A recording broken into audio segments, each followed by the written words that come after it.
السلام عليكم ورحمة الله وبركاته. ازيكم عاملين ايه؟ نصلي على الرسول، اللهم صل وسلم عليك يا رسول الله. النهاردة هنعمل مع بعض كده طريقة بسبوسة فيها تكة كده جديدة معايا. ان شاء الله تعجبكم وتنول اعجابكم ان شاء الله، وتجربوها وتقولوا لي رأيكم فيها ايه.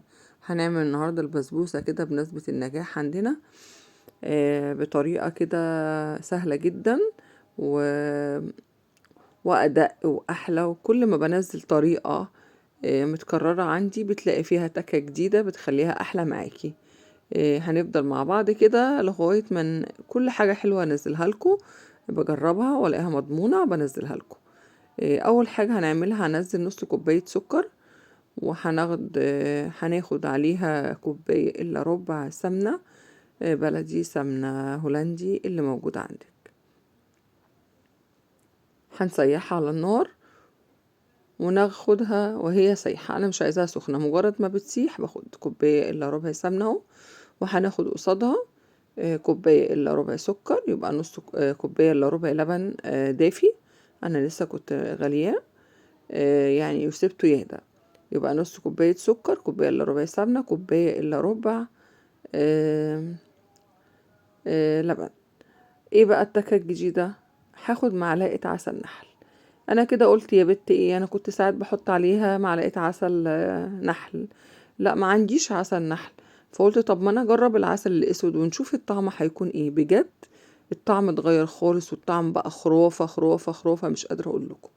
إيه إيه، جربوها، جربوا حطوا معلقه العسل الاسود دي، مش هتخسروا حاجه، هتطلع معاكم الهريسه بجد ليها طعم تاني.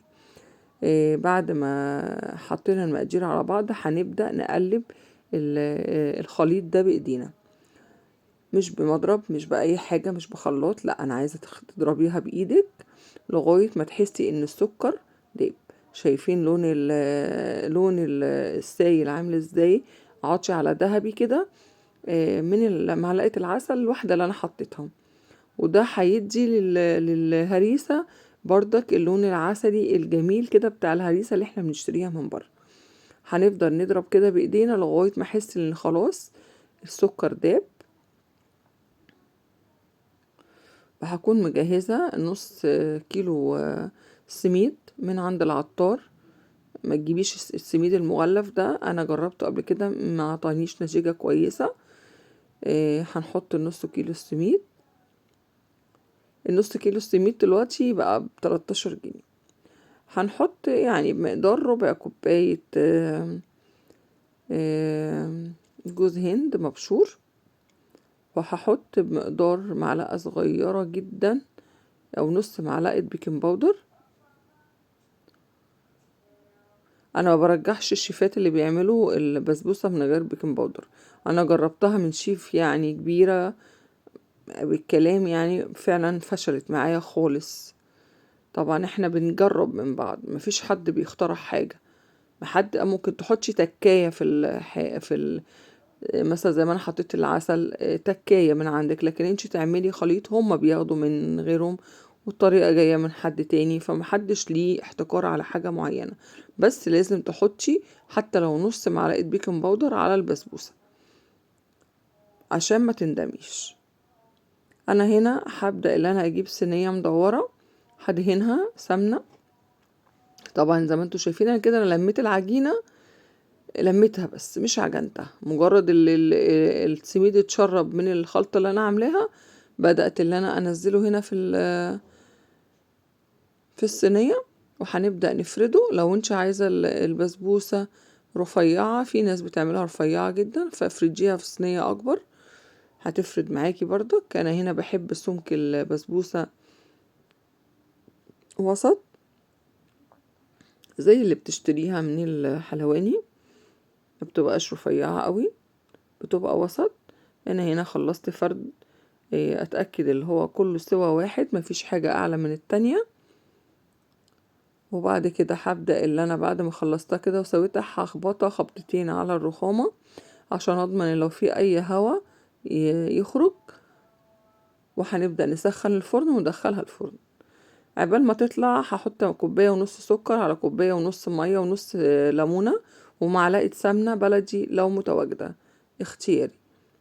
وهنسيبها تغلي تقريبا كده 10 دقايق ونطفي عليها، ونطلع البسبوسة سخنة زي ما انتوا شايفين كده، والعسل يبقى سخن، الاتنين سخنين، مش حاجة باردة وحاجة سخنة، البسبوسة والهريسة بيتكبوا على بعض الاتنين سخنين.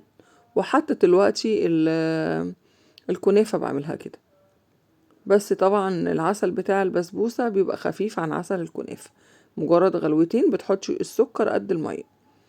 هنسيب المية تتشرب كده 3-4 دقايق. شايفين البقبقة اللي في البسبوسة دي؟ يعني معنى كده اللي البسبوسة ناجحة جدا وبتشرب العسل بتاعها. 3 دقايق بالظبط مش هتلاقي ولا نقطة عسل في صينية البسبوسة. شايفين كده اهو العسل اتشرب. طبعا الصينية سخنة جدا، شايفين العسل اتشرب. هنبدأ نغطيها كده ربع ساعة ونرجع نقطعها عشان تكون طرت وبقت جميلة معايا. انا هنا رجعت لكم كده، سبتها ربع ساعة ورجعت عشان اقدر ان انا اقطعها واطلعها وتبقى طرية كده وجميلة. هنبدأ نطلع قطعة كده واوريها لكم كده وتشوفوا الترميلة اللي فيها والطعم التحفة اللي فيها. شايفين؟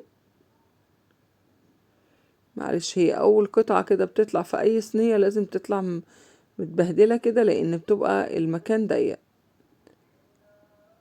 هوريكم بقى الترميلة اللي فيها بقى،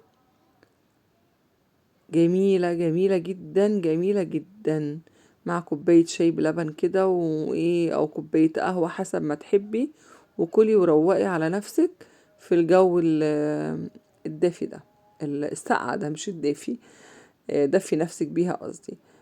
عايزة بقى اللي يشوف الفيديو ويعجبه الطريقة يعمل لي لايك واشتراك ويفعل الجرس ويعمل لي لايك كتير عشان يوصل لأكبر عدد ممكن.